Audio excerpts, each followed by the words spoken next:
Que vaut le gouvernement Michel Barnier? C'est ce qu'on va voir dans cette vidéo. Je vais vous en proposer l'analyse scientifique, objective, sans tabou et sans subvention. On va utiliser comme d'habitude une méthode rigoureuse puisqu'on va classer chacun des ministres entre bien ou pas bien, selon le point de vue des Français qui travaillent, des Français qui créent de la valeur, des Français qui ne sont ni des parasites, ni des racailles, ni des subventionnés. On attaque sans plus attendre Didier Migaud, ex-PS, perd la rigueur à la justice. Les gens sont déjà en train de se ficher de nous. C'est ça la presse sous subvention. Perd la rigueur à la justice. Et le gars, c'est un socialo. Mais rien que là, j'aurais pu le mettre dans le pas bien. C'est un homme austère, de sang-froid, à la courtoisie, sobre. Et ben on va voir.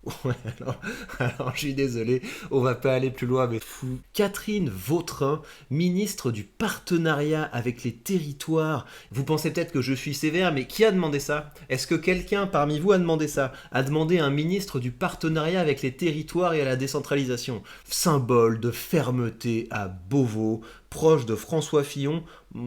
François Fillon, rétrospectivement, c'est le moins pire de 2017, de la campagne de 2017, parce que c'était quelqu'un qui avait déjà anticipé le naufrage budgétaire français. Enfin, fallait juste pas être aveugle. Il a été touché par le move d'Éric Ciotti. En fait, ce que ça veut dire, c'est que ce gouvernement, il va se faire censurer. Parce que si le seul gars qui est censé être un peu à droite, c'est quelqu'un qui est choqué par le Rassemblement national, je pense que ça n'ira pas. On va regarder quand même, parce que je serais tenté de lui donner le bénéfice du doute. Membre du Puy du Fou, passionné d'équitation, c'est en participant comme cavalier bénévole. Ça va, toi je te valide, je te le mets dans bien. Puy du Fou, si on me prend par les sentiments, allez, on va dans la case bien. À l'éducation nationale, Anne Genetet, une macroniste convaincue. Oh la vache. Études de médecine, ouais, ça pourrait passer. Installée ensuite à Singapour, tiens, ça c'est pas si mal. Elle a fait des études de médecine et elle est allée à Singapour.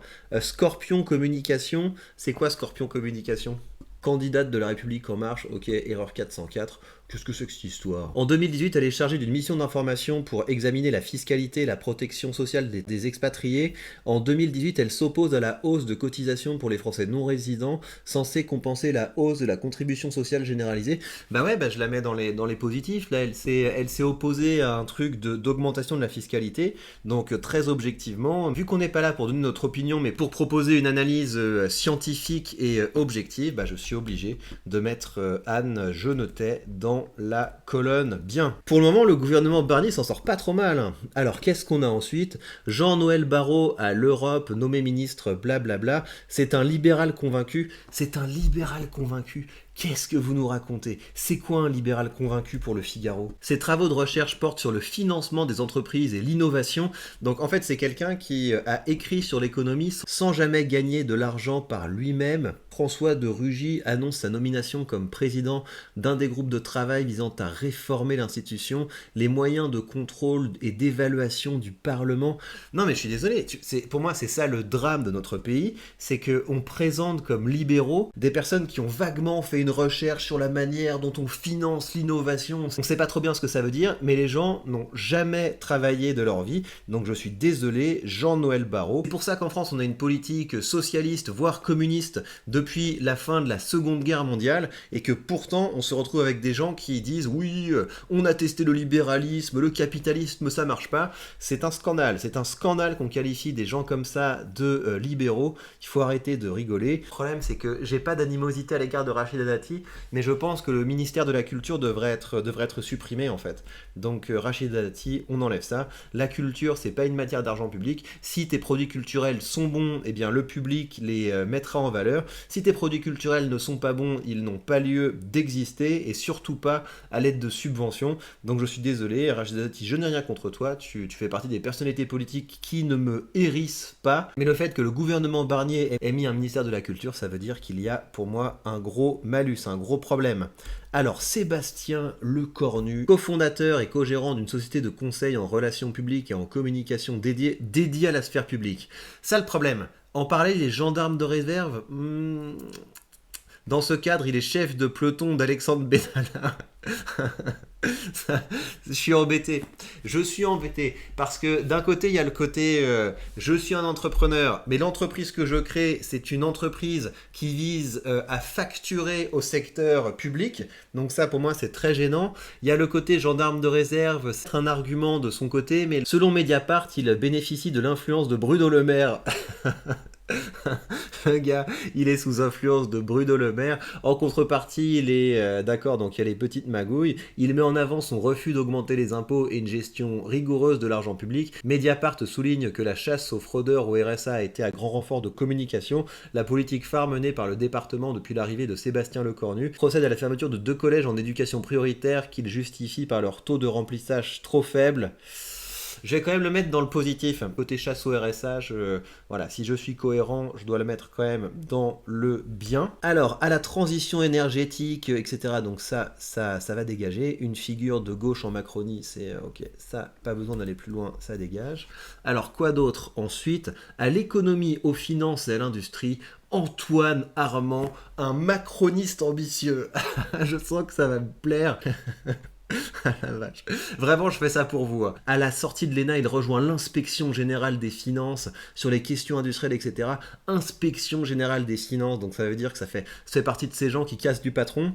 Ça va pas me plaire en fait, ça va pas me plaire du tout. Antoine Armand, nouveau ministre de l'économie, ne l'exclut pas. Vu l'état des finances publiques, il a rappelé qu'exclure d'office certains prélèvements exceptionnels et ciblés en matière de vol fiscal, tout ce qui est exceptionnel et ciblé devient universel et perpétuel, donc ça va me poser problème ce délire-là. Je ne serai pas le ministre de la confiscation fiscale, toutefois, voilà, c'est-à-dire que dans sa tête de macroniste ambitieux, nous ne sommes pas dans une situation de confiscation fiscale, donc ça va dans le pas bien. Méfiez-vous les amis des macronistes ambitieux. Geneviève Darrieusk, ça n'ira pas du tout. Elle a été secrétaire d'État, portefeuille des personnes... Allez, ok, ça fout le camp.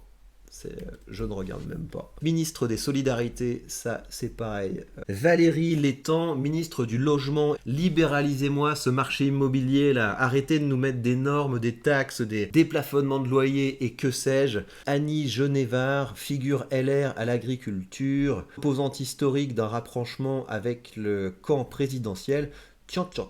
Toujours d'être objectif, hein. Est-ce qu'il y a quelque chose à sauver? Alors, est-ce qu'il y a quelque chose à sauver? Elle enseigne les lettres classiques au lycée Edgar Faure afin de fournir des outils pour lutter contre les agissements délictueux commis par certains groupes de gens du voyage. Ok. Polémique des drapeaux étrangers lors des mariages, d'accord. On va quand même la sauver. C'est vraiment parce que je suis sympa. Astrid Panosayan, ministre de l'Insertion, père arménien, mère norvégienne, diplômée de Sciences Po puis HEC, Harvard, symbole de la mondialisation heureuse. Alors je sais qu'il y en a certains qui sont déjà en train de s'arracher les cheveux, mais moi la mondialisation heureuse, c'est pas quelque chose qui me gêne particulièrement. Est-ce qu'elle a travaillé dans sa vie? C'est surtout ce qu'on va regarder, parce que ses études, moi je veux bien, début au Parti Socialiste, ok, ça dégage. Quelqu'un qui vient d'une famille riche, quelqu'un qui a les moyens de faire des études à Harvard ou je sais pas quoi, et qui commence par le Parti Socialiste, c'est-à-dire qu'il y a un véritable problème, donc ça c'est hors de question. Dites-moi dans les commentaires ceux que vous sauveriez ou ceux que je n'aurais pas dû sauver. Gilles Aveyroux, ministre des Sports. Ministre des Sports, pour moi, ça va quoi. C'est vraiment un truc privé. Et moi, le fait que l'État essaie d'intervenir dans autant de domaines, ça me pose un problème. Patrick Hersser, un universitaire reconnu. Il est lauréat du Bretzel d'or dans la catégorie économie. Encore typiquement les gens qui ont passé leur vie sur de l'argent public. Donc moi, ça me plaît pas. Guillaume Casbarian, diplômé d'HEC. Moi, les gens qui glanent l'investiture, ça me pose un problème. Son arrivée au logement en février a suscité l'ire de la gauche car il avait été le rapporteur de la loi anti-squat. En 2019, à la Commission des affaires économiques, il vote contre l'avis du gouvernement en projet qui consistait à soustraire 5% du produit de la vente d'un bien immobilier mal isolé parce qu'il est attaché au droit de propriété et évoque une taxe déguisée qui pourrait créer des inégalités territoriales et sociales. Je suis désolé, là je suis suis obligé de le mettre dans le positif. Il s'est opposé à une loi confiscatoire sous couvert d'écologie, donc voilà, ça, je suis obligé de le mettre dans la case positif. Il y en a beaucoup trop. Ministre auprès du Premier ministre, ok, ça, déjà, c'est beaucoup trop compliqué, ça saute. Ministre du Premier ministre, donc ils ont un ministre du ministre, donc ça aussi c'est pareil, ça saute.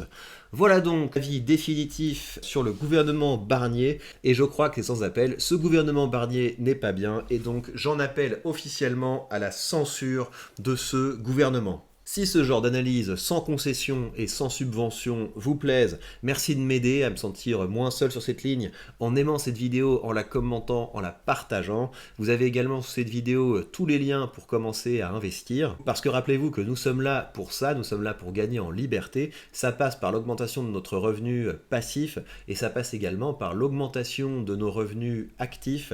Et pour tout ça, je vous invite vivement à rejoindre mon canal Telegram. On s'amuse bien, je partage avec vous ma stratégie de contenu, je partage également avec vous certaines idées d'investissement. Je vous encourage à créer, à partager ce que vous créez. Les commentaires sont activés, donc vous pouvez également me poser des questions. C'est un très bon endroit pour poursuivre la discussion. Les liens sont sous la vidéo comme d'habitude. Prenez bien soin de vous et on se retrouve très vite pour de prochaines news.